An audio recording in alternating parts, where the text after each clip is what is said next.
Now, on Time to Talk Day, which encourages everyone to open up and start a conversation about mental health, that's exactly what we're doing. Now, Stacey, something happened to you this week, and before we talk about it, do you mind if we show the video that you put up on your Instagram? Let's have a look. I am pretty sure that doom is on the horizon for me tonight. Do you ever try and get that full breath? You know, reach the full breath, and you just can't get there. I can't get there. So what did you mean by that? It's not as dramatic as it sounds. It's basically, I was just, you know, do you ever get to the end of the day? And I think when you stop doing stuff, you start concentrating on things that you don't usually concentrate on during the day. And one of mine is the way I breathe. I mean, sometimes I'll sit there and think, how do I even breathe? Which is a nightmare. and then don't ask that question. I know, and then I forget, and I think I've forgotten how to breathe, what am I going to do? And sometimes I get this feeling where I go to take a sigh, like it's the end of the day, and I can't reach the peak. It's so hard to explain, but I can't reach the top bit of the sigh where you take it all in, and then I think, oh, what's going on? I can't get there. And then does that make you feel a bit panicky that you can't, and then it exacerbates the whole freaks thing? me out. Yeah. And I thought, I've just got to ask people if they get this, and it was the best thing I ever did, because so many people do get the same feeling, and then you think, oh, thank God for It's anxiety, isn't it? It is. That, and you go on a spiral of you just sit there going...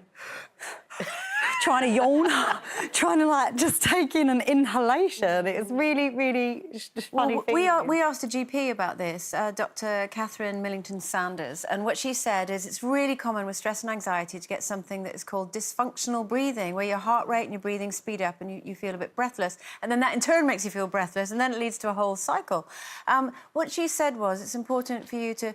If you feel it's necessary, go and see your GP and talk through your medical history, make sure it's not something underlying like asthma or something like that. But my daughter experiences this, and she seems to get it at school when she's feeling anxious. And one of the things that I was taught, because it's something that I experience, is box breathing, which is so simple to do. And you just remind yourself to breathe in for 4, hold for 4, out for 4, hold for 4. And because you're imagining a box and you're breathing in that way, your brain stops panicking about the fact I'm not breathing properly, and it gives it something... I kind of think of the brain as like a recalcitrant, is that the word, toddler? That's just, you know, looking around for something to focus on. And once you give it that, the rest of your body can just relax. So. It is definitely... The key is distraction, for sure. Yeah. Definitely. It's taking your mind off anything. I mean, I would turn shoes one way to the other, or the other day I was eating a carrot and I was trying to eat the outside of the carrot and save the middle bit just to think of something else. Yeah. It sounds really silly, but those things just take I do that you with biscuits, off of... but yeah. Yeah, I do it with, like, any kind of chocolate that's got an outside and a biscuit centre, anything that you can just really focus on something else. Sometimes I'll be crafty and just, like, stick stuff to things. Because that overthinking is such a disaster, isn't it? When you start to overthink anything, it just leads to trouble. It doesn't... I don't have to have an anxious day. It's really weird. I don't even... Like, that day, I was like, there was absolutely nothing had happened. But you said you were really busy and then you stopped, so maybe the busyness was so that you weren't connecting with that, and then when you stop, you go... Oh, God. You know, it's like when you lie down in bed, you go, why have I done this? Now I'm thinking of everything. And then you wake up and you go, oh, no, and it is. It's when we stop that it all crashes in. It's, you know what I find? I haven't had the breathing, but I find, you know, there's certain things I can't watch before I go to bed. I can't watch the news. You know, the worries of what's going on the streets, your kids and, you know, your health, providing. But I find that I will... My heart will start to beat really fast, and there's so much things going through my head. So it's like... And then you even sometimes feeling happy... Have you ever felt happy, but you're almost anxious to say you're happy because you're worried that something... Whenever I feel happy, I think it's something dreadful. I think something terrible's going to happen. And it's so... I'm starting to realise through what you're saying, it's little forms of having anxiety, but I find my heart beats, I could be in my bed...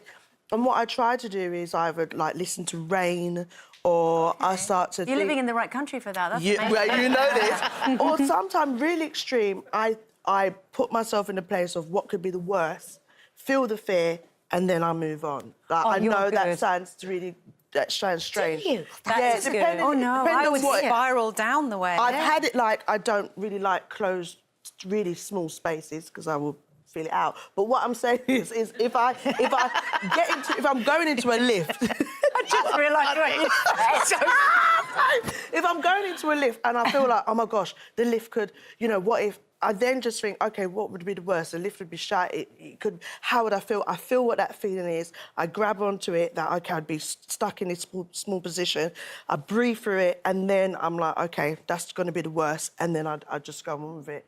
And that is a technique. It is I a suppose known you've got to think of it a bit like a pressure cooker where you're just letting off the steam a bit by bit so that it doesn't, like, overwhelm you. You know, what's your mini rebellion that gets you... I mean, I think the classic of that over the last couple of days is Nancy Pelosi. Yeah. I mean, every time we hear her name in my house, we all get down and we pray. Because that woman, whatever your politics are, she had been sat behind Trump, hadn't she, for ages? And then when she just got up... Power move.